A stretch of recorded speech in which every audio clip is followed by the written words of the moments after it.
Chapter 286. Yeah. I can't go to the hospital this morning. Luonan rode his bicycle and asked Bai Xinyan for a leave of absence. His breathing was hurried. The cold wind that assaulted his face choked him and he coughed a few times. Bai Xinyan's ears were sharp. She roughly judged Luonan's current situation. Morning exercise. Pay attention to the amount of exercise. As for treatment, your current condition is stable. It's fine to miss it once in a while. Alright. How's the sleeping ability going? Luonan grunted and grunted in response. He didn't say much. Bai Xinyan didn't ask any more questions and quickly hung up. It looked like she was going to carry out the pleasure therapy to the end with such an attitude. Luonan huffed and puffed, forming faint white smoke in the cold morning. Right now it was 7:20 in the morning. He was still one street away from his final destination, Acumen College. But he had been riding for nearly 2 hours, and his stamina was pretty much squeezed out. Shuelei was ahead of him by a body length. Right now Luonan felt that his thighs were stiff. His calf muscles were spasming. His chest and back felt as if they had been washed. He couldn't even stand up on the bicycle. Shuelei looked back and slowed down a bit. It could be seen that he still had energy to spare. Luonan really envied this animal that seemed to never know exhaustion. Shuelei didn't travel the distance of nearly 50 kilometers in a well-behaved manner. He was like a long-distance runner all the way down. During this time he switched to many different running styles. Many times he punched and kicked. He leaped between floors as he advanced. In terms of movement volume, in terms of consumption, he exceeded Luonan by several tens of times. At this moment, even if the two of them slowed down, Shuelei's movement intensity was also correspondingly increasing based on the distance he advanced. Beside him, the sounds of fists and sleeves slicing through the air could be heard. He was simply a training maniac who was harsh on himself and sweating like rain.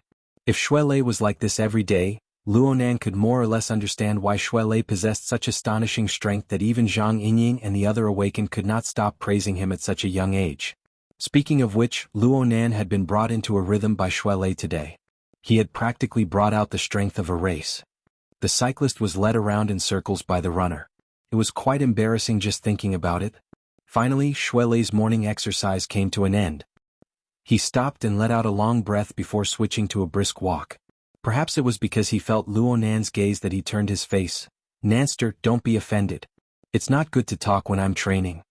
Indeed, Shuelei hadn't spoken a single word along the way, which was quite different from his straightforward and talkative personality. "It's nothing. It's pretty good this way." Luonan was truly impressed. He was also deeply moved. How can you not put in effort when it comes to practicing martial arts? Shuelei didn't immediately speak. He sized Luonan up and down a few times. Then he grinned and said, "The gym master often says that luck is number one in martial cultivation. If you can't grasp your luck, then don't mention anything else." Luonan went, He really couldn't think of any connection here. He couldn't help but ask, "What's the theory behind this?" The dojo master once used breathing as an example and talked about it. "Let me tell you about it." Shuelei shook his head and said, "The human body has respiration and metabolism, and so does the world. We are insignificant and short-sighted. We can only see what's in front of us, concentrating on our own breath and breath. The breath of the world needs to be sought in the hazy long river of time. We are unable to see the flow of time. It's very difficult for us to coordinate our breathing with the breathing of the world. But we can be sailors. We can use our bodies as boats. We can use fine operations to ensure that we don't miss the slightest bit of wind direction and water flow within the waves of the long river of time. In the end, we can use the breath of the world to assist the breath of a single person.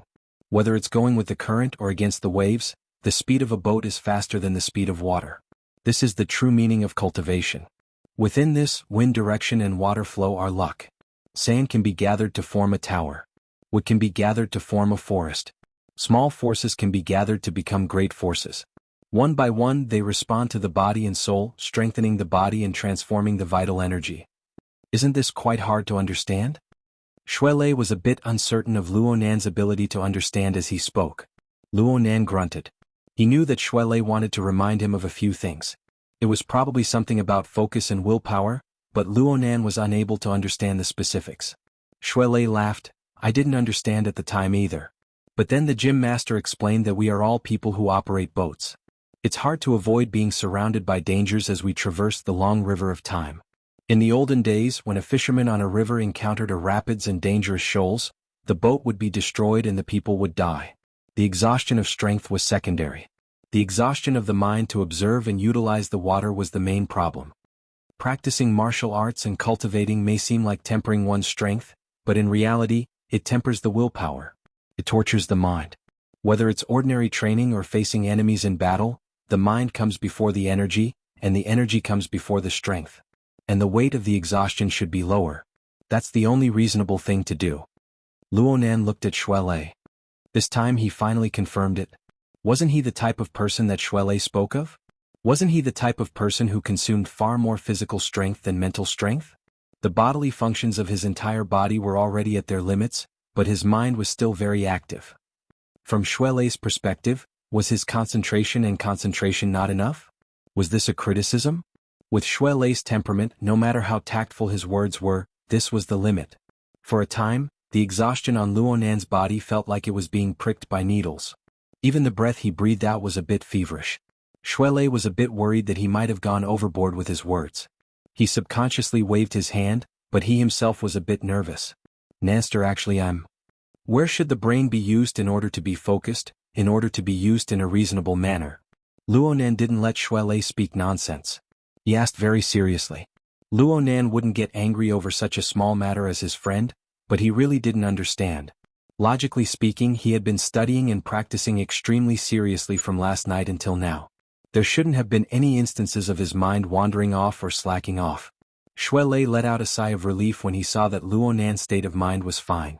He hurriedly explained, Nanster, you really are working hard, but you're not too familiar with the know-how inside. You're using your functions carelessly. You must know that walking, sitting, and lying down are all part of cultivation. Every movement of your hands and feet requires effort. You need to use your heart. You cultivate the eye's orifice. The eyes are the light of the mind. Wherever the eyes go, the heart goes. Every movement of your hands and feet requires the eyes to take care of them. Luonan looked at his hands and feet and laughed bitterly. But I'm riding a bike. Everything in the multitude returns to their roots. If your hands and feet move, then guard your dantian region. These are just small tricks. The truly difficult part is to look at yourself and others without leaving a single strand behind. Don't give up a single drop. Go from the outside to the inside. Return to your roots. Only then will you know what it means to shine like a candle. Only then will you know what it means to work hard. Only then will you know what true hardship is. Cough. The gym master told me to come here to tell you this. The last sentence was the bottom line. Luonan was stupefied for a moment. His gaze moved away from Shuelei's body. He first looked at his clothes, which were nearly drenched in sweat. Soon he raised his head and looked at the pedestrians coming and going on the street. Most of the pedestrians were students at this hour, but they were of all shapes and colors. Luonan used his mental clairvoyance and roughly calculated that there were around 700 to 800 people on this street. This ability of his was hard to come by even among the awakened. Ordinary people were far inferior to him. But if Luonan were to go deeper and observe the movements of his hands and feet, the changes in his body, not a single strand would be missed. Just looking at 5 or 6 people coming and going around him would cause him to feel mentally and physically exhausted, let alone a street. Of course, there was also himself. If he really wanted to be refined and detailed, wouldn't he have to incorporate all of the changes in the reactions of his flesh, blood, and nerves into his cognitive program? Was this something a human could do? Was this considered cultivation? Chapter 287. Luonan sat on the stone steps. The loose-leaf notebook rested on his knees, positioned at a comfortable angle. Behind him, the classical auditorium only blocked half of the sunlight. The lukewarm sunlight and the chilly shadows laid side by side. He just so happened to be at the boundary of light and shadow. He faced the complex lighting environment with his eyes half squinted. His focus overlapped with the tip of his pen, and he moved his pen along the surface of the paper, revealing neat characters. The breathing metabolism of heaven and earth is the format of heaven and earth. The breathing metabolism of the human body is the format of the self. In order to make the tiny self format display its effect within the hazy heaven and earth format, not only must the power be great, but the power must also be small. I did it too crudely in the past. I did it too clumsily. He raised his head as he wrote to this point. His gaze cut across the stream of people outside the auditorium. The auditorium and the vicinity of the South Bank riverbank were undoubtedly the areas with the most student congregated during society activity time. They spanned many ages, high and low, big and small, beautiful men and women. They came and went, forming a dynamic picture. If this were 10 days ago, Luonan's observations would have transformed into a sketch. He would have captured a few people with special characteristics to form the typical characteristics of this place and time. If this were 3 days ago, Luonan would have done his best to distinguish and memorize everyone within his line of sight. Their faces, their movements, their clothing, their relationships with each other, and so on. Right now, Luonan was sitting on the steps of the auditorium. He swept his eyes across and selected 10 people from the several hundred people below the steps. These 10 people were in different positions. There were men and women. They were of different ages and different societies. And in the next half-minute, these 10 people passed by Luonan's side in order to ascend the auditorium. Compared to the others, these 10 people were the closest to Luonan. There was practically no difference in the order they passed by. It was only until the last 2 people answered the phone that a situation where the order was reversed appeared. Not bad. 80%. Bystanders couldn't see it, but Luonan understood it clearly. Every time a person passed by 2 meters away, the muscles of his body would tense up and relax. His pores would open and close in response. This was how he was startled. He ensured that he would be able to jump up and react when each person approached him. His potential was hidden and not released, but it consumed quite a bit. A thin layer of sweat covered his body by the time the 10 people passed by. His breathing was a bit ragged. This was how much physical strength was consumed, and the loss of mental strength was even greater. His 80% accuracy rate was not achieved by luck, but by observing the gazes, postures, steps, positions and distances of hundreds of people, from big to small, from the outside to the inside. This was precisely what Master Xiao meant when he said, "With me as the master, look at yourself and look at others." He was not an inanimate object like a camera but a living person. Every time he glanced at someone he had to refer to himself. He had to clarify key information, determine priorities, foresee, prepare and react accordingly. Therefore, the cultivation of the eye's orifice had never been focused on cultivating the eyes. Instead, the eye's orifice was the forerunner, and it was a systematic project that integrated heart strength, vitality, and the body into one. It was a wondrous cultivation that used a single point to move the whole body. Luonan spent nearly a week to comprehend it. Then he used another 3 days to consolidate it. On the 10th day he could be considered to have crossed the threshold. Thinking back to the cultivation process, it was truly unbearable. This required Luonan to maintain a high level of acuity from beginning to end. He was not allowed to be distracted or absent-minded. In the beginning he was unable to accurately determine the priorities of information. He just felt that his eyes were not meticulous enough. He hated that he could not copy everything in his field of vision. It seemed that if he did not do this, he would not be able to reach the standard of arduous cultivation that Master Xiao spoke of. This meant that he was completely focused at every moment, tormenting his mind until his eyesight and brain power were squeezed clean. Now that he thought back to it, Luonan felt that his eyes were sore and swollen. He reflexively wanted to shed tears, or he might as well just close his eyes, lie down and sleep. This was the greatest joy in the world. When Bai Xinyan saw Luonan in this state, she completely cancelled her Frost River waterway training. According to her, Xiao Xinyu's torture was more effective than any consumption of energy. If Luonan continued to burn like this, Luonan would not be able to last until Dr. Clay, who had repeatedly delayed his trip, arrived at Xia City. Luonan now knew that he had taken a detour, but Master Xiao had lightly said that beginners shouldn't be afraid of going overboard. It was possible to want to be neutral, to foresee the extremes, and to measure the increase and decrease. Alright, Luonan would remember to measure the increase and decrease for the rest of his life. Luonan flipped his notebook forward to the flexible e-ink screen.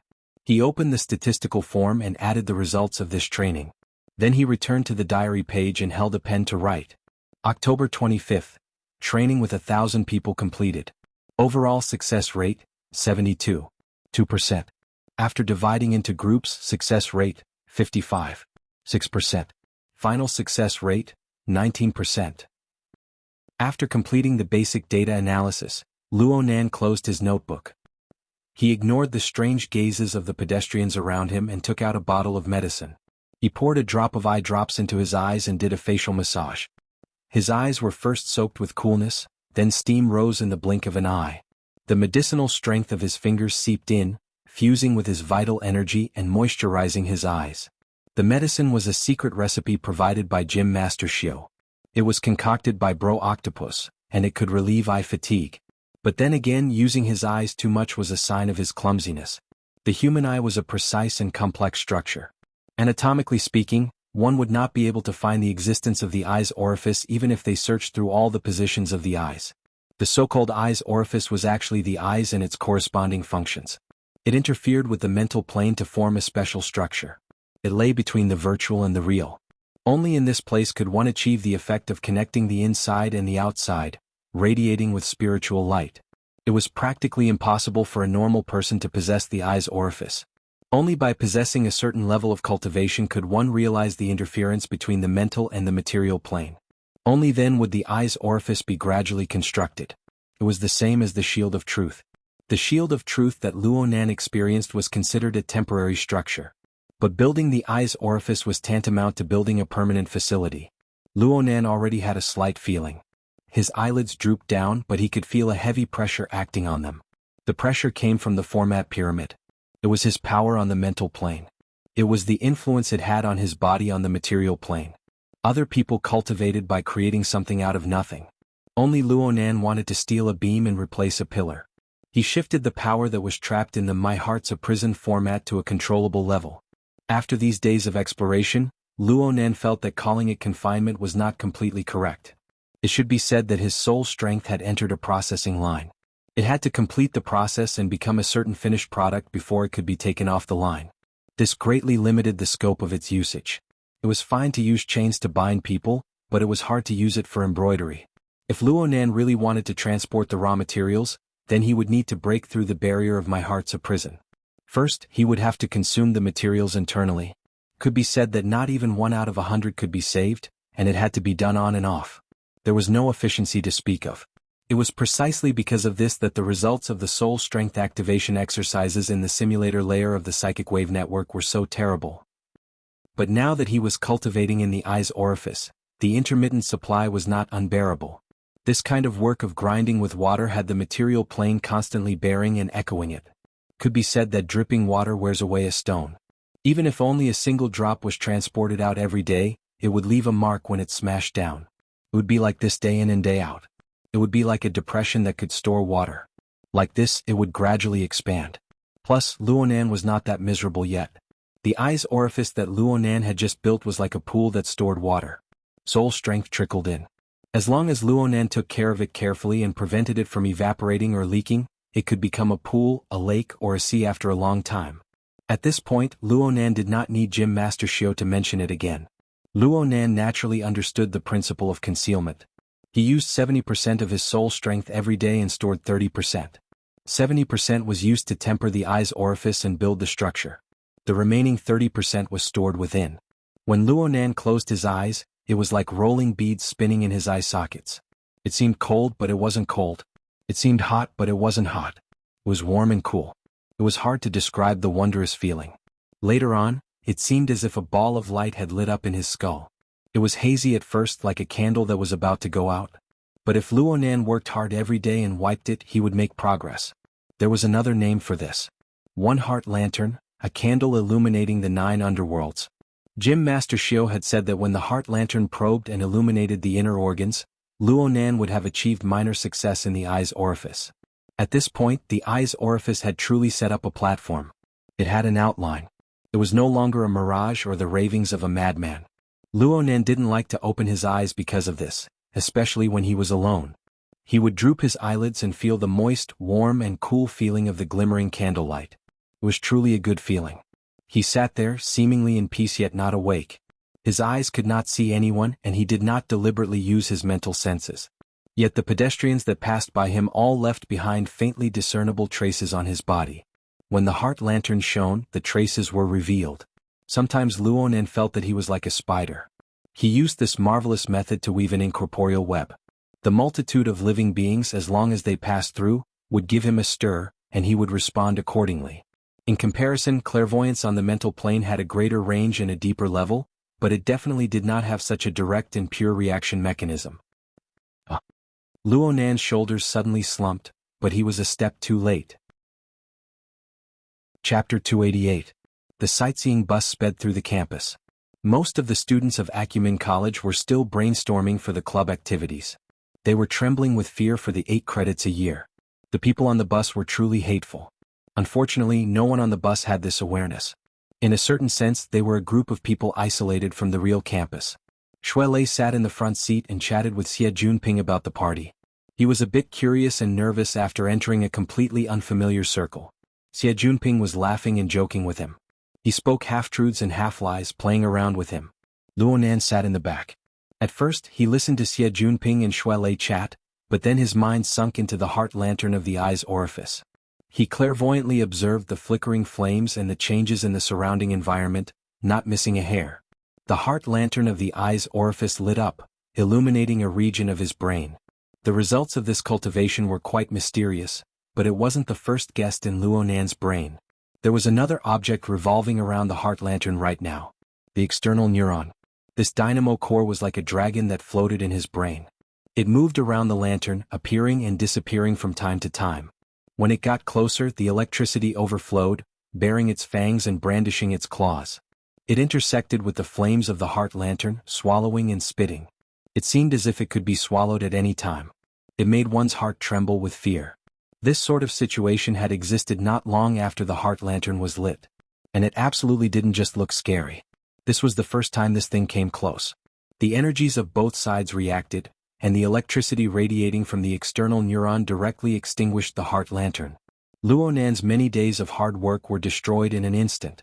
Similar situations occurred 7 times in a row, tormenting Luonan until he began to doubt his life.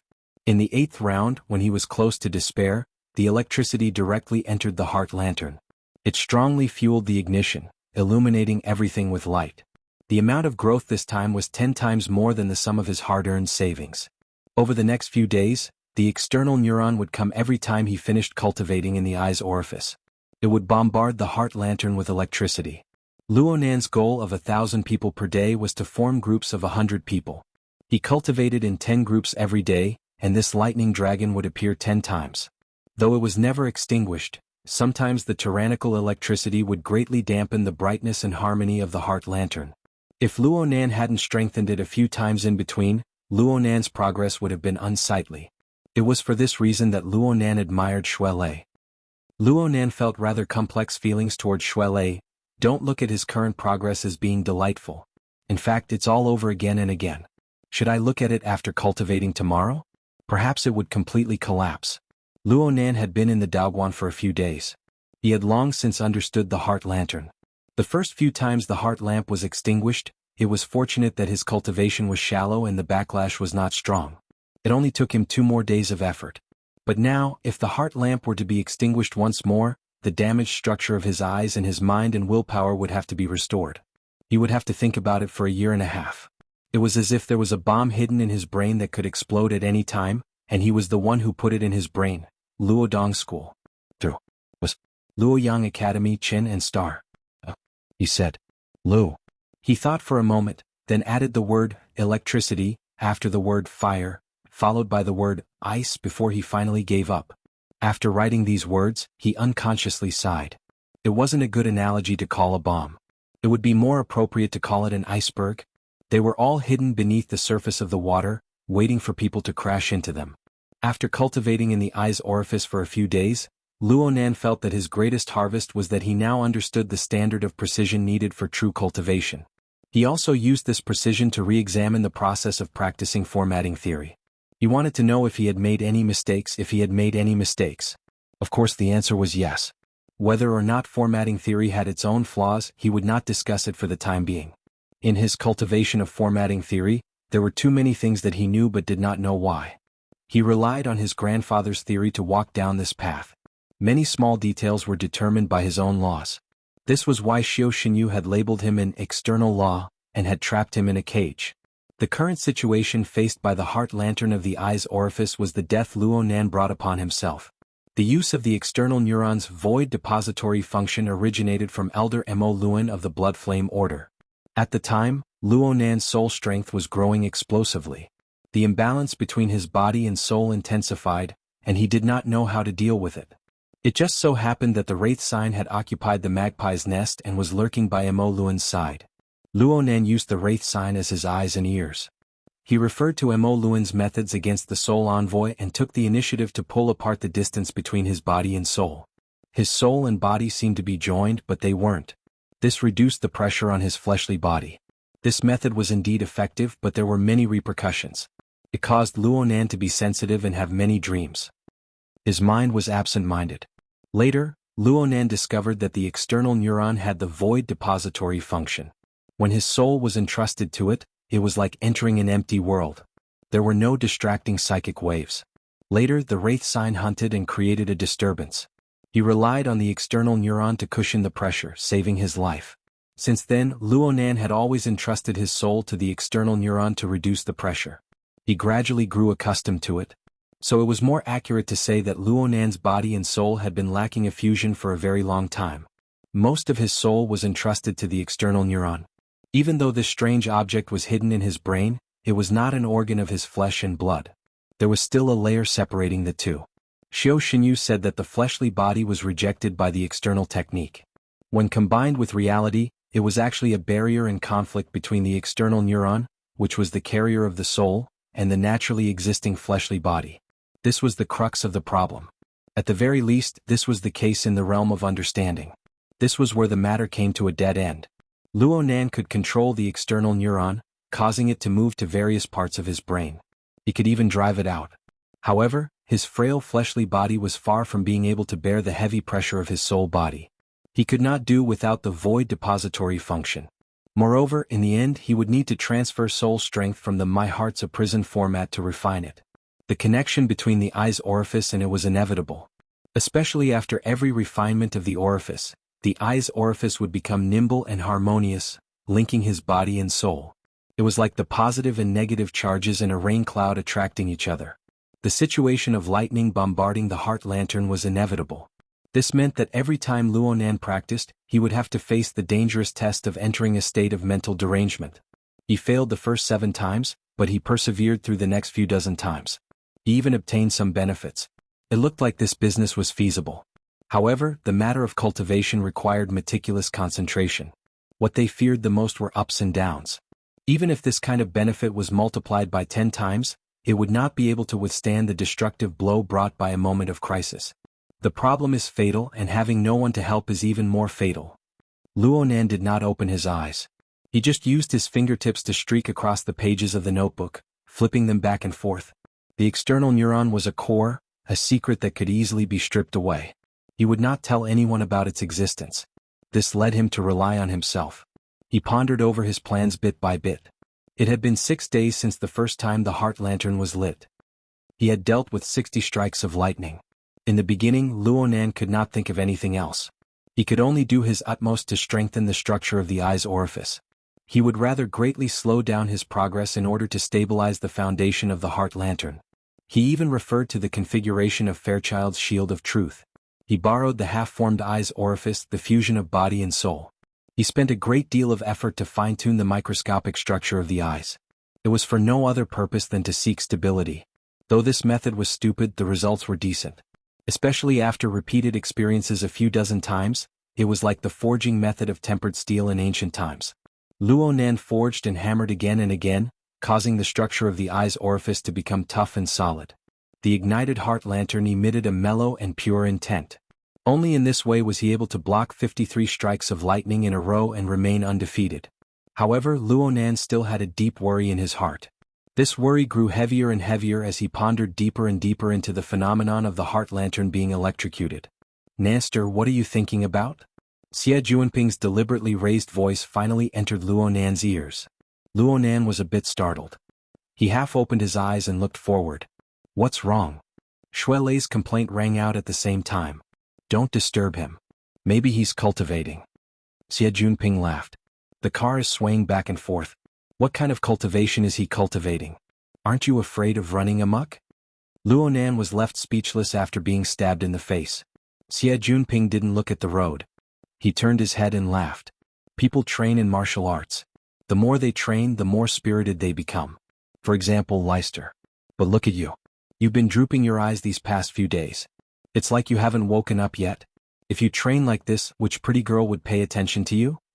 Luonan leaned back, doing his best to relax his body. His eyes remained squinted. "Yesterday you said that you were going to meet some friends. It would be more convenient to deal with the matter of gear." Of course I said that. Xie Junping put on an innocent face. But didn't I tell you? Vice President Tang Yi of the Mystic Arts Research Society has the highest chance of ascending. Her nickname is Blood Peony. She's a standard beauty complex. You can't even get close to her unless you're a handsome guy over 80 points. Even if you do get close, most of them will be trampled into the dirt. Right now you're relying on your Shota face. You're barely able to muddle along with being delicate and cute. If you don't pull yourself together, your future will be unpredictable. Luonan let out a long sigh. He simply closed his eyes completely.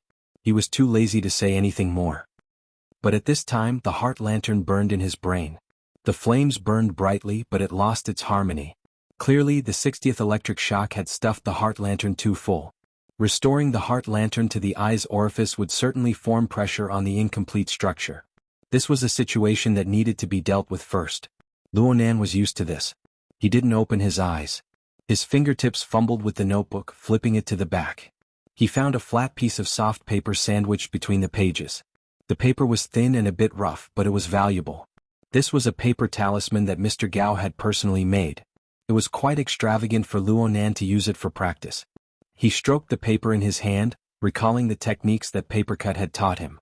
His fingertips moved and he folded the paper talisman in a simple manner. He held it in his palm. His eyes could not see, but the heart lantern was focused. In his brain, the flames suddenly flared and then extinguished. In this instant, Luonan's hand that held the paper talisman felt as if it had been burned by an incorporeal flame. A burning pain pierced through him. His 5 fingers instinctively opened, and it seemed as if some ash impurities were leaking out from between his fingers. Then there was a very real feeling of impact. Luonan's 5 fingers closed once more. Only then did he open his eyes to look. There was no paper talisman at this time. All he saw was a paper man with all 4 limbs. It had a muddle-looking face and it was about the size of a palm. It had collided with the inner edge of Luonan's thumb, and then it went limp. The open car frame sent a cool breeze over, and the paper man's hands and feet shook. There was no other reaction besides this. Chapter 289. My luck is pretty good. Luonan's gaze swept over the paper man's body a few times. He flipped the notebook to a blank page and placed the paper man inside.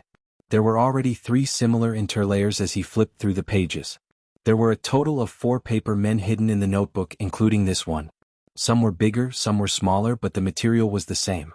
These paper men were created by Luonan when his eyes' orifices were overflowing and the pressure was overloaded. They were created to shift the pressure. There were 60 lightning strikes. Aside from the first 7 times the heart lantern was extinguished, there were also the broken and basically balanced rounds. There were a total of 25 times when the pressure had to be shifted. However, only 4 succeeded in the end. The success rate was only 16%. It was pitifully low. Even so, he had to record it down. Luonan opened the flexible e-ink screen and recorded the data. Basically, he treated the paper men as this week's homework. He was going to give them to Papercut to look over later.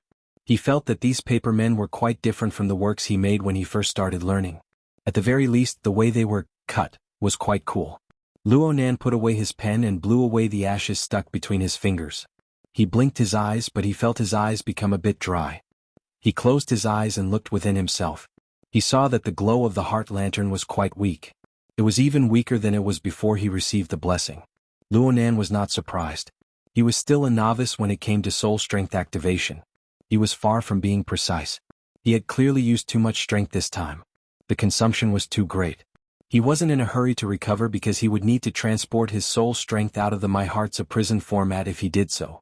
The external neuron might give him a fierce blow. It really wasn't worth it. He allowed the vitality of his body to naturally nourish and recover. Although it took a long time, it was stable. It could be said that he had a degree of relaxation. In the front seat of the sightseeing bus, Xie Junping spoke of the blood peony. Or he spoke of gear. He was still in high spirits. A woman as powerful as Tang Yi needs someone even more powerful to conquer her. Otherwise, she needs to do what she likes. Master, you really don't lose out. You can tell that she's a great beauty just by looking at her nickname. Today is the 25th. The 30th is Monday's gear auction. Time is tight and the task is heavy. I can't drag this out any longer. Luonan raised his leg and kicked the front seat, giving Xie Junping a warning. Then he changed the topic to a normal direction. Do you have any idea of the base price for both sides? There is no definite news at the moment, only rumors. Xie Junping shrugged his shoulders. Sissy Du's face is covered in dirt and he's been kicked out of his house. His connections in the society have been cut off by quite a bit. He only mentioned it briefly, saying that the backer behind the Mystic Arts Research Society wants to cooperate with the Construction Society. Cooperation? That's impossible, right? Luonan was quite surprised. Wasn't the Order of Justice behind the Mystic Arts Research Institute? Behind the Construction Society was the Rainbow Fund, which was equivalent to Quantum Corporation. What was the point of putting these two families together? Isn't capital something that can change at will? However, it was rumored that the main reason was because the Mystic Arts Research Society had changed their financial backer. It used to be a religious group, but now it had changed to a research fund. It was quite famous. Oh, I mean in our circle, LCRF. Life Cycle Research Fund? Hey, you've heard of it? Xie Junping was very surprised and turned to look at him. I thought you didn't care about these things. I just heard about it. In the next 2 days. Luonan spent most of his energy on the heart lantern of the eye's orifice over the past 10 days, but the training courses arranged for him by the society were still ongoing. Aside from Crag Burst and Red Fox's practical courses, several courses had to be adjusted back due to interference power. Luonan also persisted in studying the related theories of the Soul Strength Activation Techniques course. He would occasionally do experiments to adjust. Otherwise, the small paper man in his notebook would not exist. Luonan's reaction to the information about the Life Cycle Research Fund was lightning fast. This was because the fund was mentioned in He Yuan's world order inside and outside the Psychic Wave Network and Bamboo Pole's notes on major characters of the world. On the surface, it was funded and established by a few top tycoons. Its main investment direction was the classical direction of human life extension. It was an important investment fund in the field of biology, and it was a large financial backer of many important biological laboratories. However, the fund had close ties with the political and military circles of the inner world. It was practically an open secret. The fund also cooperated with various powers of the inner world.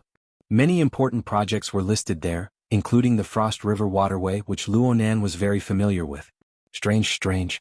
Luonan raised his head and leaned against the back of his chair. He stared blankly at the sky. The Life Fund, Quantum Corporation, and the previous order are all interested in gear. What? He asked himself this question, not expecting to receive an answer. He never expected that Xie Junping would immediately follow up.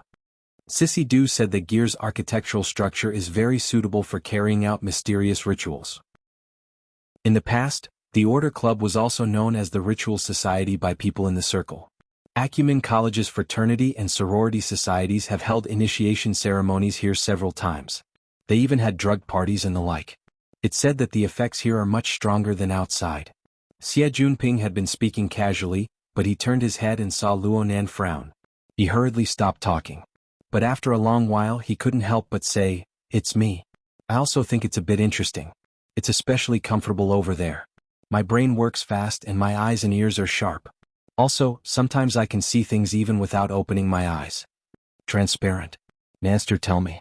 Am I going to rush towards superpowers? Luonan was speechless. He didn't know how to respond. Xie Junping's interest was piqued. I didn't realize it before, but I've been interacting with Sissy Du these past few days. He's really an interesting fellow. His stomach is filled with goods, and the fields he's come into contact with are very diverse and very interesting. Alright, are you two free on Sunday? Sissy Du said that there's some Starry Sky Club that holds a mystic arts salon every Sunday. There are many people with abilities inside. It's very interesting. How about we go take a look? I don't understand anything about the mystic arts. Shuele responded awkwardly. His horizons had been greatly broadened during this time. His understanding of the inner world grew deeper and deeper. He was already pondering about joining the Wilderness Explorers Society. How could he possibly go to that completely unreliable so-called mystic arts salon? Master. I've already contacted them on Sunday. I'm going to send them over for repair. Luonan also declined the invitation. And this was the truth. He really was going to the repair center. Xie Junping was a bit disappointed. Then forget it. I wanted you guys to help me take a look. I was just saying. Shuele turned to look at Luonan. His eyes probably said, "This bro doesn't know anything?" Luonan shook his head slightly. Xie Junping certainly knew that Luonan possessed a certain superpower. Xie Junping was quite reverent towards this and he was also a bit curious. Luonan didn't take the initiative to talk about it. After all, there were differences in their circles. It was hard to understand without personal experience. It would only cause confusion in one's heart. But thinking deeper, Xie Junping had a place in the format pyramid. Xie Junping was a believer even if he was a level 1 apprentice, and the strict rules of the format pyramid could still affect him. Luonan thought about his own hardships and felt that he really needed to carefully examine Xie Junping when he had the time. This was to prevent this friend of his from receiving any negative impacts. Now wasn't the best time to discuss this sort of thing. Luonan's thoughts spun and he thought of something else. He said to Shuelei, "Did you bring that thing over?" The topic changed too quickly. Shuelei didn't react for a time. What? The mechanical device inside the Tai Chi ball. It needs to be repaired. Luonan was speechless towards Shuelei. I told you 2 days ago. Bamboo Pole introduced me to a very powerful mechanic. I brought it over. I brought it over. Shuelei patted his head and reached his hand into his pocket. He felt empty and this big guy could only laugh awkwardly. I stuffed it into the locker this morning. I forgot to take it out. Should I go get it now? Forget it. You can give it to me tomorrow morning. Though Xie Junping didn't understand what the two were talking about, he looked all around and said, "Is the main locker room in the South 2 district? We're in the South 1 district. It's not that far. There's no harm in going over. Let's change hands early so that we don't forget tomorrow. Your memory has been like that for the past few days." That's fine. Luonan and Shuelei both agreed. But after a brief pause, Luonan found Xie Junping's words strange. What's wrong with my memory? Xie Junping made a U-turn as he chuckled. I told you a long time ago that Jim Archbishop Xiu's disciple has amazing abilities. Bring me to pay my respects and learn some kung fu. Neither of you remember. The two, who had been rebuked, glanced at each other. They were both a bit embarrassed. Actually, it wasn't that their memories were bad. It was just that after Shuelei mentioned it, Xiu Xinyu had rejected him with a single word. There was no room for discussion. Xiu Xinyu's straightforward attitude made Luonan feel a bit overwhelmed by the favor. That's right. This was the feeling. Why did Gym Master Xiu agree to teach him kung fu so easily back then? The sightseeing bus stopped outside the main locker room amidst the stuttering responses of the two ability users. Shuelei hurriedly got off the bus to retrieve the item. Luonan and Xie Junping chatted here and there, but the topic of gear never strayed away. Halfway there, Luonan subconsciously turned on his flexible e-ink screen. He used his status as a member of the society to pull out the architectural blueprints and other information from the internet. He looked at the intertwining gears of different sizes. It was both creative and had a strict and unique aesthetic. In the end, Luonan cared quite a bit. If it was just the Rainbow Fund, Luonan could more or less understand. After all, Yen Yongbo was the leader. Yen Yongbo certainly wanted to seize back the laboratory and clear the name of his deceitful father. However, whether it was the Life Cycle Research Fund or the Order of Justice, they all more or less paid attention to gear. Was it just because of the mysterious ritual? Looking back, what was his mother's goal in designing and building gear? Was it just like the information said? Was it her graduation work, a pure architectural art? Was it that simple? Luonan looked at the image of a refreshing woman on the information file, and his mind was in a trance. He stared blankly until Xie Junping snapped his fingers in a flirtatious manner and called out, "Beauty, a chance encounter is better than a chance encounter. Want to hitch a ride?" Luonan raised his head and saw a figure walk out from the main locker room. It wasn't Shuelei. It was just as Xie Junping said. It was a beauty above average. Chapter 290. Hearing Xie Junping's roguish voice, the woman who just walked out of the hall raised her head. Her gaze was quite calm and she even revealed a slight smile. "Hello, Head Xie." This simple greeting turned Xie Junping's attempt to strike up a conversation into nothingness. Luonan finally confirmed this person's identity. "Senior Sister Tian?" The woman turned to look at him and her face revealed astonishment. "Junior Nan? Are you feeling better?" This calm woman was none other than Tianxi. Half a month ago, Luonan and the others had come to Frost River Reality because of her and Emo Chio, the third brother of the Emo family's get-together. Luonan caused such a huge commotion. Luonan didn't blame her. He just felt a bit emotional. Emo Chio and Tianxi seemed to see eye to eye at the time, but there was no news of them afterwards. Tianxi brought her displeased cousin to visit Luonan during the few days he was hospitalized. She didn't lack etiquette and it gave people a good impression of her. From the perspective of a relative of the Emo family, it was quite a pity. Today, Tianxi wore a slim turtleneck sweater paired with a velvet skirt. It set off her small face the size of a palm, and it made her petite figure appear longer. She looked all the more refined and gentle.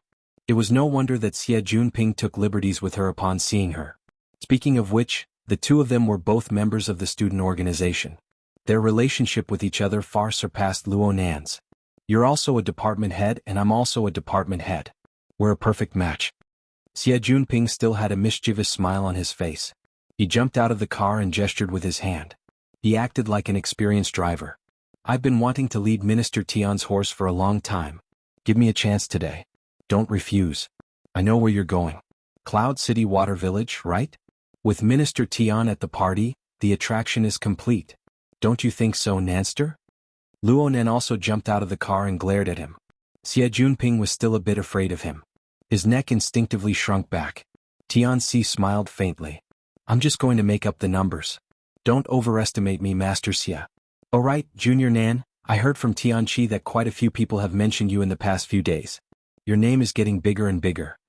She was all smiles from beginning to end. It was as if she was chatting about family matters, but the meaning behind it was a bit subtle. Luo Nan and Xie Junping were both stupefied. Shuelei just so happened to rush out at this time. He saw the three chatting and his footsteps slowed down. On the night of Frost River reality, Tianxi and Shuelei did not meet face to face. However, when she saw this situation she knew that they were together. She immediately took half a step back. Young Master Xie Junior Brother Luo, you two go first. I already have a date. I'm going with someone. No way. Xie Junping was truly immersed in his role. He even forgot Luo Nan's silent warning. His face was like a bolt from the blue. You have an appointment? As a female companion? Tianxi thought for a moment, then pursed her lips and smiled. Yes, a female companion. No matter how unwilling Xie Junping was, he didn't want to continue pestering her. He could only sigh and bid farewell before driving the sightseeing bus away. When he turned the corner he glanced back and chuckled. This person is really powerful. Luo Nan grunted. There was a mature and mellow soul within Tianxi's petite body. Xie Junping's eyes weren't bad. But this fellow couldn't keep up his airs. He sighed in the blink of an eye. Chen Weiqin hasn't been able to get his hands on her after so many years at school. I don't know who's the lucky one this time. Luo Nan gave the driver's seat a light kick. Drive properly. Shuelei snorted. Chen Weiqin. The cause of his relationship with Qin Xiaolin being ruined was his attitude toward Chen Weiqin back at the Limestone Water Village pub. Naturally, he didn't have any good feelings toward the vice president of the student council. Especially 10 minutes later, when the bus drove past the Limestone Water Village pub, Shuelei returned to his old place and his mood became even worse. Luckily, the location of the party wasn't set there. Cloud City Water Village had plenty of places to arrange similar group activities. In the Pingjiang district, where the height of the buildings was relatively low, Cloud City Water Village, this super large compound building complex, was undoubtedly the most outstanding and the most eye-catching one. The main body of the compound complex was still around 15 kilometers away from Acumen College, but the derivative building area already bordered the campus. With its prosperity, it attracted tens of thousands of students and teachers. They spent their time there lingering on and forgetting to return. This was the origin of the name Acumen College's large living area. In fact, Cloud City Water Village used the same method to realize the connection with two other famous high schools in the district. And within its enormous structure was Xia City's top business college and private high school. The participants of this party came from the 5 schools covered by Cloud City Water Village. A total of 500 people were gathered. It was already a medium to large-scale party and it was quite formal. Before arriving at the venue, Luo Nan and the others had to follow the requirements of the party and change their clothes. This is quite troublesome. Also, what the hell is this? Luo Nan shook his white coat, which was clearly a size too big, in the luxurious suite reserved by Tyrant Xie. He had a baffled expression. It's work clothes. If you want to pretend to be a doctor, then pretend to be a doctor. If you want to pretend to be a Frankenstein, then pretend to be a Frankenstein. Oh, I even prepared sterile gloves. Do you want to wear them? Xie Junping waved the gloves in front of Luo Nan's eyes. He was grinning from ear to ear. Luo Nan slapped the gloves away in a bad mood and asked, "What kind of party is this? Why is it so fancy?" I sent you the electronic invitation. Didn't you see it? Luo Nan was speechless. He had been pouring his heart and soul into cultivating in the eye's orifice during this period of time. The little spare time he had was packed to the brim by the society's training. He didn't have the mental energy to care about anything else. The matter of the party was completely arranged by Xie Junping. Right now, the electronic invitation was still in an unread state in his inbox. Xie Junping chuckled. Then do it at the last minute? It's written very clearly on it. If you don't read it, don't blame me if you make a fool of yourself later. Luo Nan rolled his eyes and immediately opened the invitation from his wristband. Sure enough, the introduction was very clear. This party was of the role-playing type. Every participant had to prepare attire for a profession in society. It would be best if the attire was related to their profession and specialty. There were thousands of professions in society, but there were far fewer who had the corresponding attire with distinct characteristics. There would certainly be repetitions. The theme of today's party was called mutual appreciation. The invitation said that there would be interactions between people of the same profession who were role-playing. The wording was mysterious and not too serious. Luo Nan scratched his head when he saw this. He had been a nerd for many years. He was most afraid of this sort of bustle. He felt uncomfortable no matter what. Also, what kind of vile hobby did Xie Junping have? Why did he make him look like a doctor or a Frankenstein? He laughed and said, "It's a good thing I read it early. I don't need to make any special preparations." The angle he was role-playing today was that of a martial artist. It was his true self. He wore the Taoist uniform of Divine Yu Jim every day. His appearance didn't change at all. It was said that this was to advertise the Taoist gym. Being old for so long had become a habit. Even though the Taoist gym no longer recruited students, he didn't change his clothes. He was the most worry-free one. As for Xie Junping, he was the most normal. He wore formal attire, and he had added a layer of sequins to it. It was quite eye-catching. Luo Nan was both amazed and dissatisfied. "Why are you wearing formal attire?" "I'm also a character. What do you think? My true nature is to be dissolute, rich, and carefree." Xie Junping laughed and pushed Luo Nan and Shuelei out. They headed to the venue together. Luo Nan shook his white coat. He felt awkward no matter how he looked at it, but a certain someone was waving gloves in front of his eyes. "Dr. Luo, you really don't need it?" "Call me Dr. Luo." Luo Nan replied hatefully. Then he snatched the gloves from Xie Junping and stuffed them into his pocket. He couldn't help but laugh to himself. It had been a long time since he had felt this relaxed. They were currently in the Ocean Sky Cloud City building. This was the fourth of the 6 buildings in Cloud City Water Village that were distributed in a circular staircase fashion. The first 3 buildings had the name of Water Village. Starting from this building, the 2 words Cloud City were hung in the building's name. The building's height rose correspondingly. Of course, the prices of the various services were the same. Shuelei grimaced at the exquisite and luxurious furnishings along the way as he walked on the road to the party venue. A cold and gorgeous deep blue light assaulted his face the instant he stepped into the main venue. He exclaimed in surprise, "Good heavens! My goodness, this is the Crystal Palace?" The first impression that the main venue gave people was that of rippling waves. The enormous amount of seawater was sealed by a transparent crystal wall. Under the illumination of the lights, it presented the near-perfect texture of the ocean as one would expect. Actually, this scene could be seen in any modern marine park or underwater world. It wasn't strange at all. But one just had to think about it.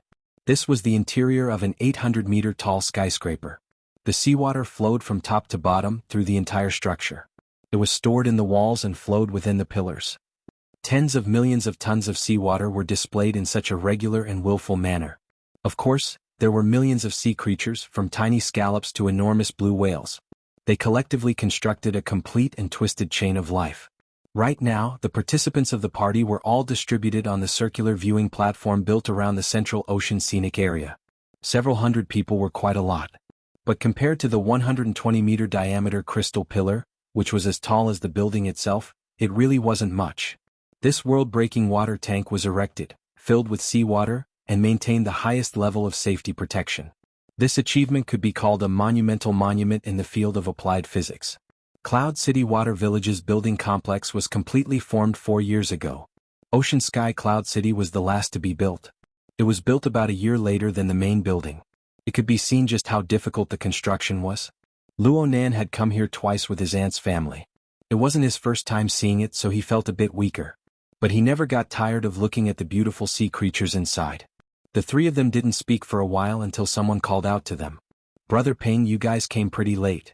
Hu Huaying, who was in charge of the advance party, had arrived long ago. She popped out of nowhere. Today's party was a get-together initiated by the student unions of 5 schools. Each school only had 100 spots. It was a fairly high-end gathering. Chapter 291. Compared to Xie Junping, who had no sincerity in acting, Hu Huaying at least had a bit of performance. He wore Western cowboy attire with a crooked cowboy hat. Upon closer inspection, the hat was actually made of paper. It was funny and casual. Seeing Luo Nan and the others focus their gazes on his head, Hu Huaying shook his head rather proudly. "I'm okay, right?" Luo Nan's hatred had yet to dissipate. He sneered, "Much better than a certain cowherd." It was easy to tell who the cowherd was just by looking at their outfits. Xie Junping opened his mouth but was unable to speak. He could only shrug. Hu Huaying stifled her laughter. She slightly lifted the brim of her hat and bowed in thanks. The appointed cowherd said unhappily, "Don't talk nonsense." "Are you sure?" Hu Huaying answered, "The blood peony will definitely participate." "What occupation? What about attire?" "Who knows? Just look at her height. She's a 185-centimeter beauty. Wouldn't she stand out like a crane in a flock of chickens?" The 2 members of the student council discussed the details. Xue Lei turned to ask the more trustworthy person, "Nanster?" Luo Nan shook his head slightly. His face faced the central crystal pillar. He was a bit lost in thought. Luo Nan was an expert among experts when it came to finding people. He slightly released his mental senses and swept across the 3 levels of the platform. However, he didn't find the person described by Hu Huaying. Instead, there was a clear feeling of obstruction when his soul strength cut through the crystal pillar. He changed frequency 6 or 7 times in a row before finding the right method to send the psychic waves into the sealed seawater. Aside from this, there were no abnormalities. Luo Nan first cursed himself for being stupid. It was impossible for the blood peony to be hidden in the seawater. Why did he do such a meaningless thing? But his thoughts moved again and he suddenly realized something. This crystal wall could actually isolate a considerable portion of the psychic wave transmission. The material? No, there were traces of mutual interference between the mental and material planes. It was more like a blessing. A blessing? Luo Nan raised his head and looked up. He couldn't see the top of the crystal pillar. He looked down and couldn't see the bottom either. A blessing with this volume? His chain of logic collapsed just like that. Xie Junping mumbled to the side, "It shouldn't be here yet." "Then let's wait a bit longer. And we can't make it too obvious. We have to be a bit more natural. That person isn't easy to deal with." Hu Huaying also said, "It's strange. Tang Yi will graduate next year. She doesn't seem to be preparing to continue her studies. What can he do by taking over the president's position? No one can guess that person's thoughts. If you could guess it, why would you need to come looking for me?" Tidying up his sequin suit, Xie Junping sighed, "If we can't find him, then let's not look for him. It might not be reasonable to deal with him directly. Let's use a roundabout way to save the country. Let's go find the master first and use him as a middleman." Xue Lei didn't understand. What's the host of the 5 schools fellowship? Somebody has to provide the space. In Ocean Sky Cloud City, the Yao family is a major shareholder. Their family's 4th young master, Yao Feng, is in Cloud City's business school. Today he booked the entire 3rd level of the platform. Xie Junping explained a few words, then grinned and said, "The Yao family used to be on the road and they also traveled by sea. Their hands are quite unscrupulous, but Yao Feng is a good person. What's even better is that his family seems to be related to Tang Yi." "You have a stake in it, right?" Hu Huaying corrected. There's even a rumor that he's a mistress of his grandfather. Anyway, he has a bit of a friendship with him." Xie Junping's voice lowered a bit. It was more or less taboo. He immediately shifted his gaze to a different angle. "I say that the key lies with Leister this time." Xue Lei blinked his eyes and pointed at his own nose. "Meh. That's you." Xie Junping reached out and wrapped his arm around Xue Lei's thick shoulders. He gave Xue Lei face to face and said, "Yao Feng is a very fanatical fighter. Of course he has high standards but low ability. But when we talk about some professional stuff, the results will certainly be quite good." Hu Huaying added, "Tang Yi is a fighter herself. Many people say this." Xie Junping made the decision. "So today we'll start with martial arts. Leister, we're relying on you." "This is fine. How about we stop talking about it?" Xue Lei was far more cheerful than Luo Nan, but the 2 brothers were more or less the same when it came to dealing with people. Xue Lei thought of the burden on his shoulders and felt a bit apprehensive for a time. Xia Junping never expected that this big and tall brother would actually want to run away at the last minute. He was exasperated at Shui Lei's failure to meet his expectations. What the hell are you nervous about? This is a social party. It's actually very simple on the student level. It's nothing more than finding an excuse to relax. The venue, the drinks, the beauties, the handsome men, and the unspeakable things. Are you afraid that Tangyi will take a fancy to you? So what if she takes a fancy to you? Don't tell me you're training in the virgin arts? You're the one who's training in the virgin arts. Shui Lei's voice rose by a notch, but then he felt weak. You guys are all playing this crazy? Everyone has their own choices. Only by participating in these kinds of activities can you find your position. You know who you can cooperate with in the future. You know who you can use. You know who you can sell. He's the youngest high-level instructor of the Thunder Falcon Dojo. He should be in the same circle as Shui Lei. It's a good opportunity to get closer. We'll interact in a bit. Maybe we'll even work together. Feng Jejun was only in his early 20s. He was older than Shui Lei by 5 or 6 years, but he was already very young. Compared to Shui Lei, he was a bit thinner and a bit more handsome. He was the type that was very popular with girls. Shui Lei? He should be a rising star in the circle. Let's get to know each other. Chapter 292. Feng Jejun's eyelids drooped slightly, but the smile on his face became much clearer. Coach Shui. Shui Lei said modestly, not at all. I'm at most an assistant instructor in the dojo. I haven't finished my apprenticeship yet. Is that so? Which dojo is it? Shui Lei wouldn't let go of any opportunity to make the dojo famous. He immediately enunciated clearly, River Wu District, Divine Yu Dojo. The dojo master's family is surnamed Xiao? Feng Jejun grinned, revealing a mouthful of white teeth. I've heard a lot about you. Shui Lei was startled and then delighted. Coach Feng, you know our dojo master? Of course I know him. He's a divine fish after all. He's famous. The word fish was especially long. No matter how straightforward Shui Lei was, he still felt something was wrong. He looked again at Feng Jejun, who was smiling and extending his hand. We should also get to know each other. In the martial arts circle, shaking hands wasn't a good thing. Want to shake hands?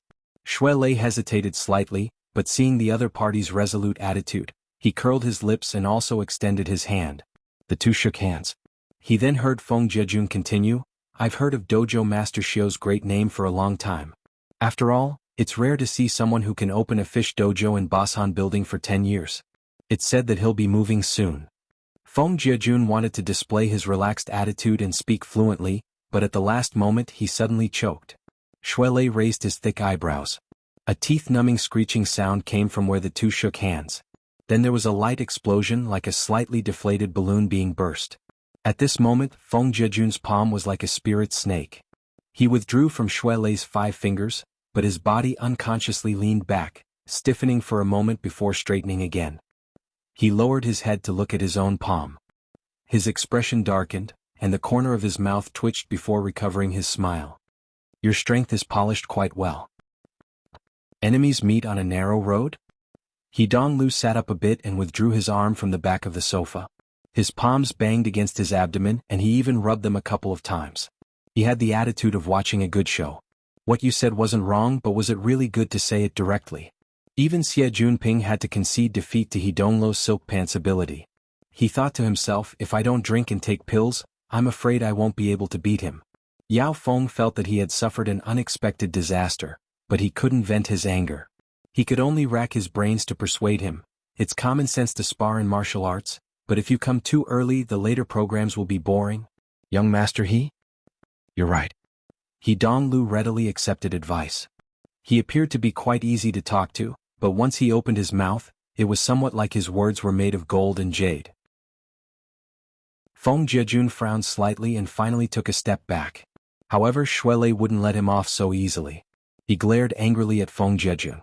Seeing this, Feng Jejun's eyes darkened. Upon seeing the situation, Hidonglu laughed. Don't be anxious. Didn't you hear that there will be another program later? When the time comes, I'll give you a share. I've been waiting for so long. Old Yao, where's your family's greatest treasure? Yao Feng looked down at his wristband and forced a smile. We're almost there. He gave Xia Junping a meaningful glance as he spoke. Xia Junping understood tacitly and suppressed the unhappiness in his heart. He chuckled. Young master, he go ahead and play. We'll walk around a bit more. Dong Lu pointed at him with his hand. Don't forget about the program. Program my ass. Xie Junping cursed in his mind. If he were to talk with Yao Feng for a while longer in this situation, Yao Feng would probably cry. He definitely wouldn't be in the mood to help them hook up with Tang Yi. From this, it could be seen that their primary goal in participating in this party was most likely to fail. He and Hu Huaying dragged Luo Nan and Shui Lei away. Shui Lei hadn't said a single word ever since he grabbed Xie Junping's hand. His expression was solemn, and his anger had yet to dissipate. He was pulled a few steps away by Hu Huaying, and then he turned his head to look back. Feng Jiejun didn't respond. It looked like he was on the phone. Luo Nan watched the entire exchange from beginning to end. He completely became a spectator. Whether it was smart or clumsy, the way these second generations dealt with each other was not his domain of expertise. He had no interest whatsoever. Only Feng Jiejun's matter was baffling. It even involved Xiao Xinyu and his Daoguan. Luo Nan had no choice but to worry. His thoughts stirred slightly, and Feng Jiejun's words from a dozen meters away, including the general response from the other side, were all captured by his mental senses and transmitted back to him. Shui Lei's expression was still quite ugly. He found it hard to calm his anger. This Feng fellow is really baffling. Did our Daoguan provoke him? Is Basan manner a hindrance to him? Luo Nan responded casually as he monitored the situation over there. It's hard to say. Huh? You're saying? Shui Lei wasn't stupid. Once he confirmed the key elements, he followed the vines to the melon. He soon pulled out a chain of clues. The meaning behind this Feng fellow's words is that he's jealous that our Daoguan is at Basan building? The Thunder Falcon Dojo is a big business. It wouldn't go so far as to. Could it be that he lost a bet back then and wants to get back at us? That's about it. Luo Nan remembered Shui Lei mentioning something. Back when Xiao Xinyu settled down in Xia City, he made a bet with someone and won the right to use the Daoguan's grounds for 10 years. Halfway through his words, he saw that Luo Nan and the others were looking behind him. He immediately turned around and saw Yao Feng with an ugly expression. Xie Junping didn't feel embarrassed at all. He just laughed and said, "What's wrong? The young master of the He family isn't going to serve you anymore?" Yao Feng instinctively shot a glance behind him when he heard this, but he felt that his actions were too embarrassing. He waved his hand and laughed bitterly. "I won't be serving you for now. I'll hide for now. Rely on the mountain to survive. Rely on the sea to survive. You guys are a black-hearted drug dealer and a large farm owner. We don't need to pay attention to you guys, but we make a living on the sea. How can we bypass the coastal defense forces? Bypass this family? We have to curry favor with them."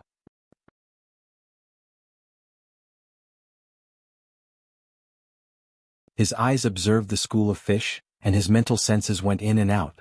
2 different domains, 2 different modes. They were different, but because the sources of information overlapped, they displayed a marvelous corresponding relationship. Luo Nan walked halfway. The information on the mental plane and the material plane corresponded with each other, naturally triggering mutual interference. The magnitude of the interference was extremely small. It was perhaps 1,000 times weaker than the amount of soul strength transferred from the formatting barrier. However, the influence on the eye's orifice still existed in reality. Luo Nan's eye's orifice, what was even more rare was that it was unending. It had the wonderful effect of silently moistening things. The recovery speed of the water level of the eye's orifice also slowly increased. Luo Nan savored the subtleties within in detail. He was absent-minded for a time. This is a good thing, right? He stopped moving. He had a feeling of unease. Luo Nan suddenly sensed something at this very moment. Though the thoughts and emotions in his mind were still a mess, his body moved according to his senses. He dodged slightly to the side, missing by a hair's breadth, perfectly dodging the petite figure behind him with her head lowered. However, the notebook that was stuck between his elbows was caught by something and fell to the ground. The page spread open, revealing the lines that had been scribbled on it. Only a rough outline could be seen. "Oh, I'm sorry." The girl who had nearly caused a rear-end accident apologized. She combed her long hair and bent over to pick up the notebook that had fallen to the ground. Her fingertips touched the page of the notebook when she suddenly realized something. She raised her head in astonishment. "Junior Nan." Luo Nan grunted and responded, "Senior Sister Tian. What a coincidence." The person who brushed shoulders with Luo Nan was none other than Tian Si. She smiled as she picked up the notebook and handed it back to Luo Nan. "It's not exactly a coincidence. You'll always see it if you participate in this party. Are you pretending to be a doctor? Tianxi tilted her head slightly and sized up Luo Nan's attire. This caused the tablet she was carrying on her shoulder to sway slightly. Luo Nan gave her a glance and laughed. Senior sister is pretending to be a painter. He had studied for a period of time in a professional art foundational class when he was learning to sketch. He was no stranger to the attire of a professional. Tianxi was also very clever. She was still wearing the same attire she wore on campus. She just had an additional drawing clip, but she displayed a refined and gentle temperament. It was sublimated when contrasted with the tool. No one would be able to say that she was a female artist who had gone out to collect art. However, the drawing clip was most likely the thing that had just hung on the notebook. Tianxi replied with a smile, I've always been in the Design Institute. Although I'm currently focused on industrial design, I did pursue some art in my early years. How is it? Not bad? It's a good match. Luo Nan's words came from the bottom of his heart, but he had no intention of starting a conversation. He was currently in a restless state of mind. He said a few words out of courtesy and wanted to leave. Tianxi pursed her lips into a smile. She had the posture of having a long conversation. Junior brother Luo's attire is a bit strange. Luo Nan couldn't just ignore her words. He asked honestly, what's strange about it? I just feel that junior brother Luo shouldn't be a doctor. It's purely a feeling. Tianxi's fingers playfully drew 2 circles around her temples. Then she pointed at the notebook that had just been delivered to Luo Nan's crook. There's also this tool. It's a bit out of place. Luo Nan simply answered, I carry it with me. I'm used to it. Luo Nan felt that it was truly strange for Tianxi to blurt out such meaningless words. The relationship between the two was superficial. Even if Tianxi wanted to find someone to chat with, she shouldn't have chosen him. Luo Nan's mind sensed something as soon as his thoughts reached this point. He focused his mind a bit and saw a young man in his early 20s behind Luo Nan. The young man's attire was basically similar to Luo Nan's. He was a doctor character with a tall and straight figure and a handsome appearance. However, the gaze that was cast in Luo Nan's direction was a bit unfriendly. Tianxi should be able to see this person from her angle, but she just acted as if she didn't know. She chatted with Luo Nan with a smile. Luo Nan looked at the expression and movements of the young doctor. He had more or less guessed what was going on. He shook his head in his mind. Tianxi leaned over. Was she expecting him to attract the firepower? None of the people who could participate in the 5 schools fellowship party were easy to deal with. He was young and not tall, so it would be a waste to use him as a shield. Just as he was pondering how to expose her, he heard Tianxi praise lightly, I took a second look just now. Junior brother Luo's foundation in drawing lines is very solid. 3 years later, if I can enter the school of design and inherit my family's teachings, it will definitely be a story to be told. Homeschool. Luo Nan's mind trembled. His original thoughts scattered in an instant, leaving behind only chaotic emotions. He didn't know how to respond for a time. Tianxi put her hands together and made an apologetic gesture. I'm sorry, junior brother Luo. I found it very strange last time at Frost River Reality. You were the only one with a different surname among the group of Mo family youngsters, so I asked Mochio a question.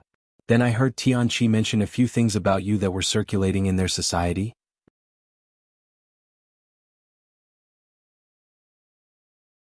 Chapter 294. Luo Nan's mood was indescribable in a short dozen or so seconds. Tianxi spoke of matters that were closely related to his family, but the information, the names, and the concepts were all so unfamiliar. It was like he was in a dream. He strove to merge into it, but he was always lacking a bit. He could only do his utmost to memorize, afraid of missing a single word. He would completely dissipate when he woke up from the dream. He waited for Tianxi to stop talking, but he still wanted to continue. He subconsciously reached out and touched the protective glass between the viewing platform and the crystal pillar. He used the ice-cold sensation to make his mind a bit clearer, and he confirmed that Tianxi's words just now were not forgotten in the slightest. Perhaps his reaction was strange, but Tianxi was a bit puzzled. Junior Nan. Luo Nan really wanted to tell her, tell me a bit more, but the words changed when they reached his mouth. They graduated 20 years ago, right? Senior sister Tian actually knows about them? Tianxi's eyelids drooped slightly, and she revealed a gentle smile. After all, many years have passed. It would be a lie to say that I have a deep impression of them. But as long as I look up some information, many things will appear before my eyes. However, I've heard that when it comes to architectural philosophy and aesthetics, Some old professors will always use gear as an example. Senior Sister Qingwen's name has always resounded. Luonan forced a smile. Is that so? In comparison, I admire Senior Zhongheng more. After all, I study industrial design, and Senior Zhongheng's theoretical knowledge is a bit stronger. Many of his research conclusions aren't outdated even now, including some conceptual product designs. They can be used at any time, saving me quite a bit of effort. Tianxi had clearly studied the information diligently. She spoke without thinking, and there was evidence to support her words.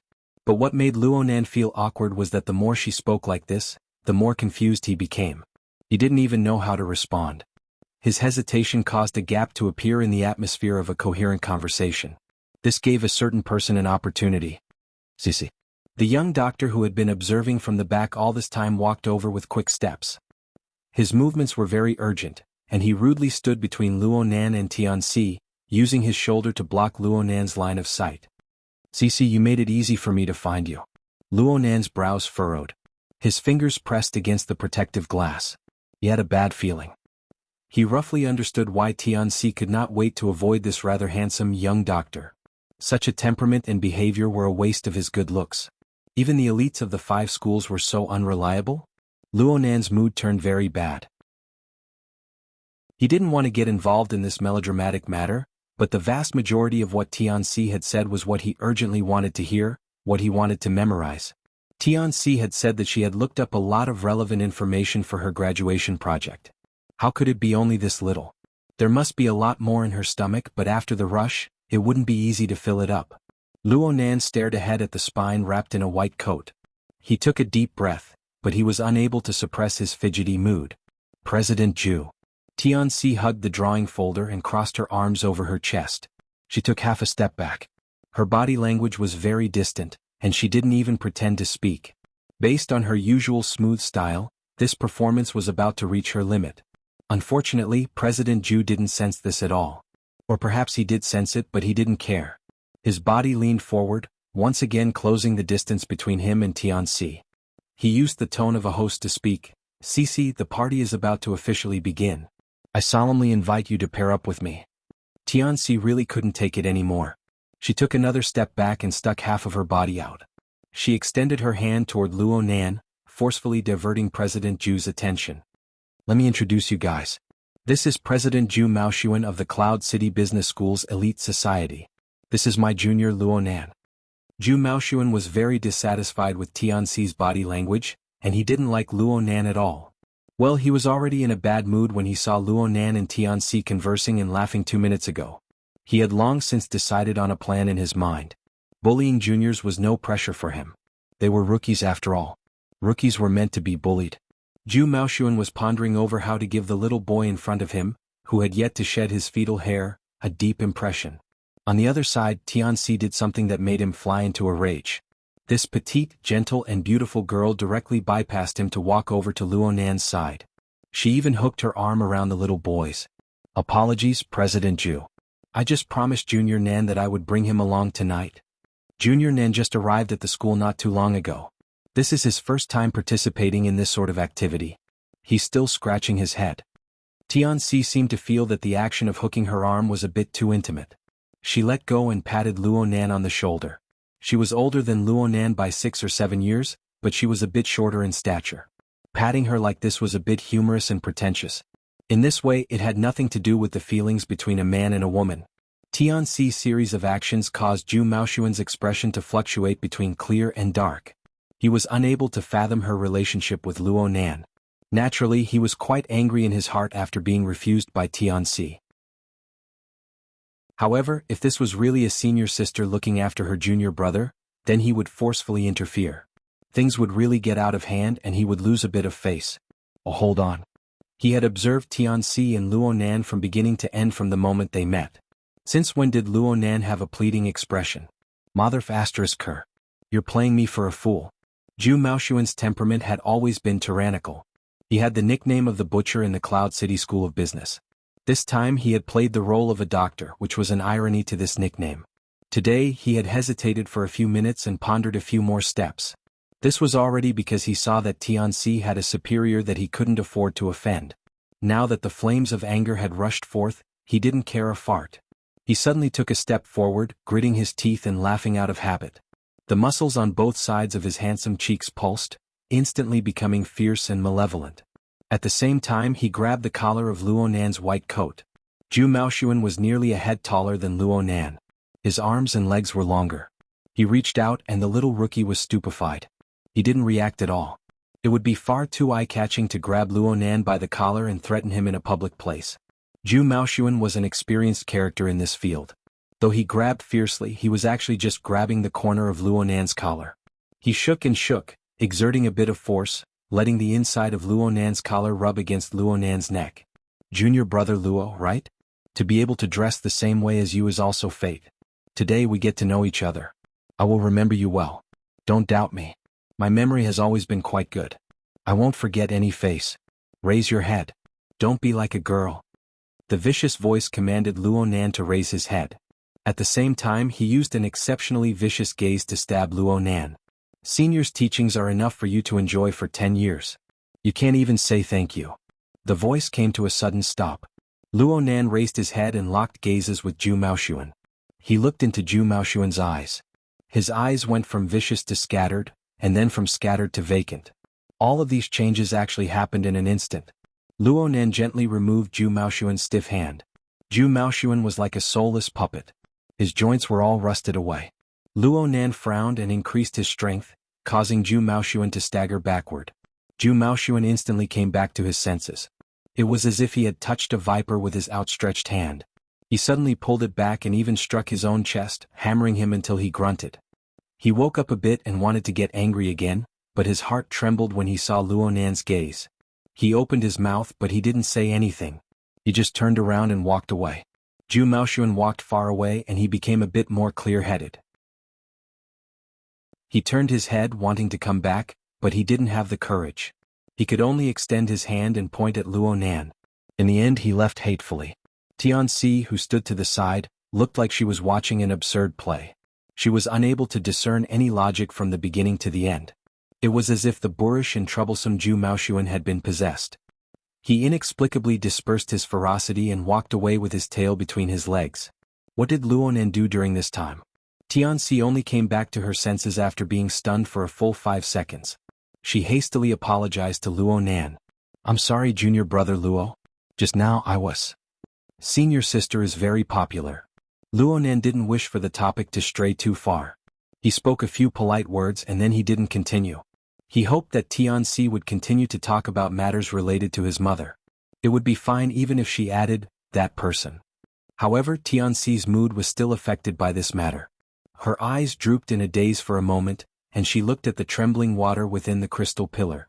She suddenly sighed with emotion. The scenery of the crystal pillar looks like a dream from afar. But when you look at it too much, it's nothing more than this. Just like this person. He looks limitless on the surface but he's actually quite unbearable. Luo Nan didn't respond. He didn't hear the information he wanted to hear. He wasn't interested in Tianxi's situation or her state of mind. He just felt vexed in his heart. For the sake of calming his mood, he imitated Tianxi and looked at the ripples within the crystal pillar. Luo Nan's heart lantern of the eye's orifice had yet to reach the realm of small success over the past few days of cultivation, but his gaze had become much sharper. He saw that the swaying seawater had more or less returned to its original color when it approached the crystal pillar. However, it wasn't particularly clear. Fine impurities seeped within, undulating and floating. Upon closer inspection, the vast majority of the impurities were the shedding, fragmented body tissues, and excrement of sea creatures. Luo Nan's gaze extended into the distance, and he saw shoals of fish stirring within the deep waters. The beautiful colors of nature attracted the visiting tourists to take pictures. Very few people thought that the impurities in the water originated from this place. There was a considerable portion of the impurities inside, and it was left behind by a crude predator like the devil ray.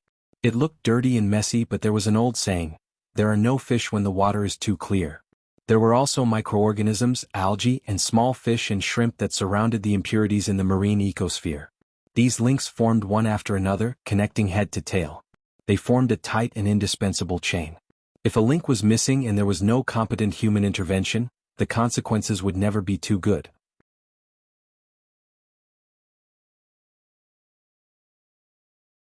Chapter 295. Tianxi pointed at the crystal pillar in front of her. She slowly said, "The core design concept of Ocean Sky Cloud City is to facilitate the close integration of the ocean system and the building system. Dynamics, data, ecology, and other elements are effectively connected. This is also an important part of Senior Sister Qingwen's coupling design." Luo Nan's gaze cut across the crystal pillar and the complex structure of the building. He used his mental senses to observe more specifically, but the more he did so, the more confused he became. He didn't know what to say next. The question he wanted to ask the most right now was, what is coupling design? Tianxi didn't understand Luo Nan's current predicament. Her smile grew more natural and intimate after she spoke. She clasped her hands together and made a praying gesture. "Junior brother Luo, may I be so bold as to ask if your family has any information left behind by the two seniors? I want to make a copy for reference. Of course, I will pay great attention to intellectual property." Luo Nan gaped.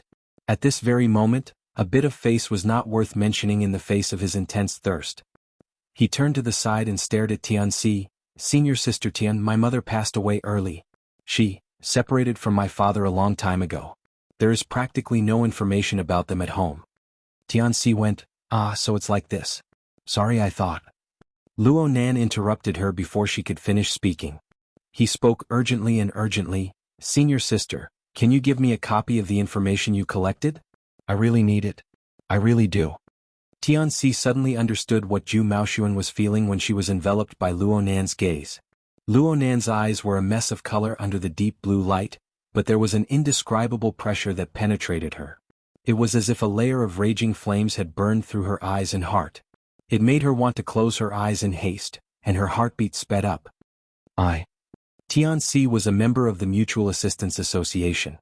Her ability to express herself had always been her forte. But right now, her ability to express herself, which represented logic and reason, vanished like smoke in the blink of an eye as she faced Luo Nan's eyes. Instead, the emotions she had successfully suppressed all this time intertwined and tangled in her mind. She was a bit stupefied for a time. Only with great difficulty did a thought emerge. They really are alike. Sure enough, they are the same type of people. Luo Nan and that person's figures overlapped, bursting with sparks. Tianxi's mind trembled heavily. She unconsciously took a step back. "Senior Sister Tian?" Luo Nan didn't quite understand Tianxi's reaction. Wait a moment. Tianxi's condition finally recovered a bit, but her throat was still a bit tight and dry. She lowered her head, not daring to look Luo Nan in the eye. She was afraid that her soul would fly out of her body if she took another glance. She lowered her head and fiddled with her wristband. She closed her eyes, adjusted her breathing, and sorted out her emotions. 3 seconds later, she began to operate and brought up a series of data that she had saved in advance. It was originally your parents' information. If junior brother wants it, it's just a matter of asking.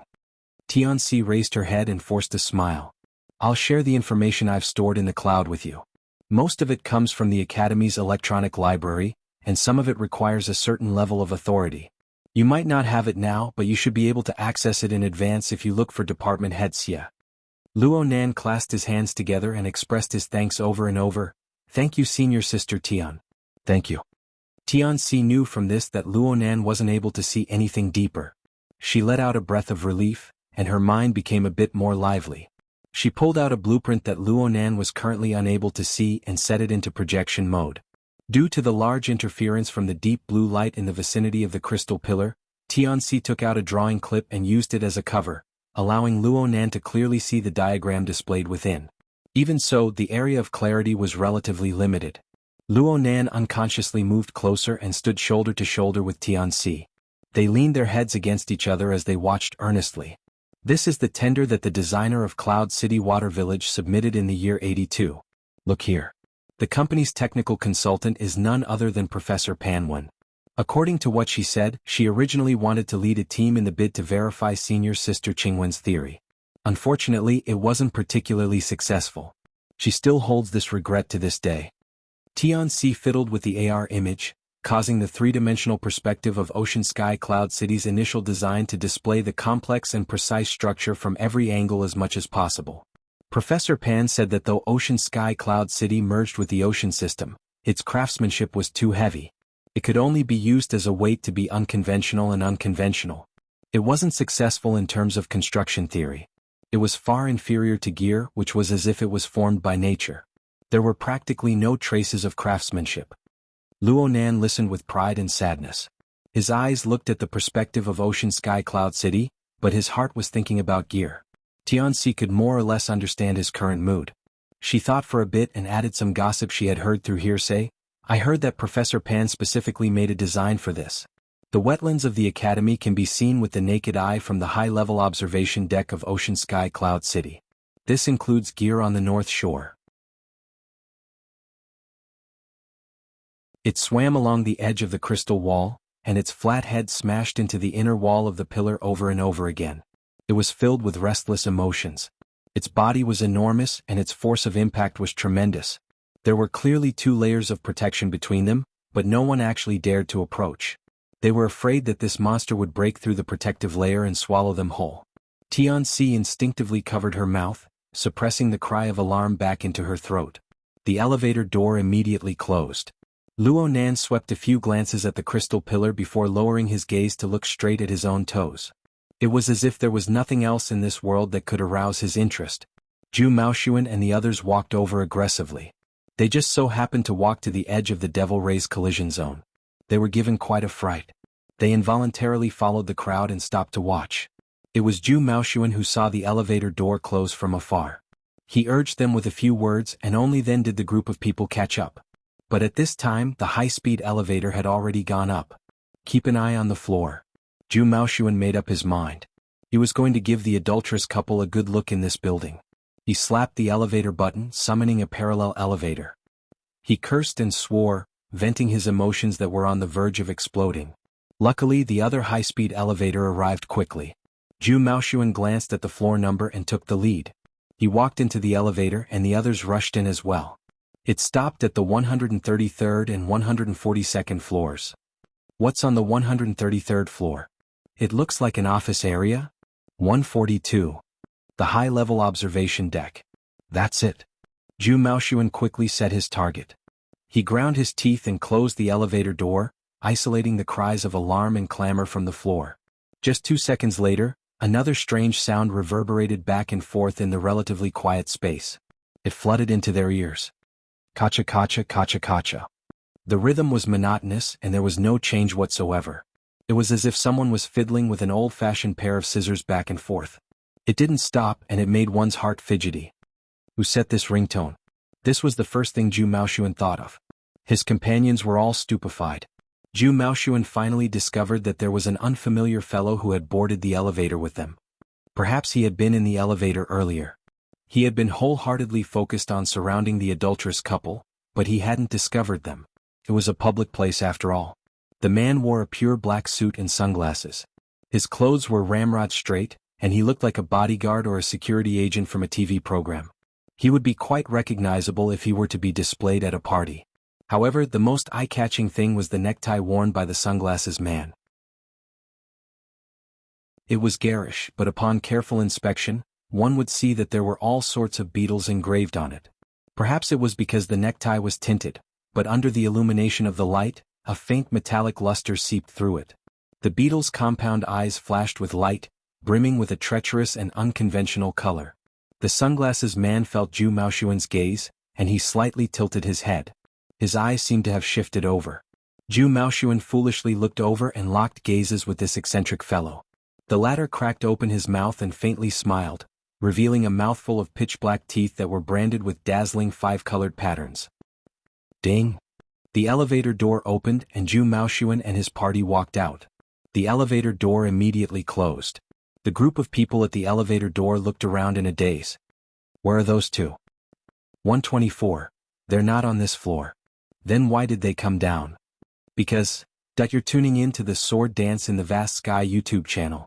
Don't forget to subscribe and join us on this journey to catch the most captivating stories.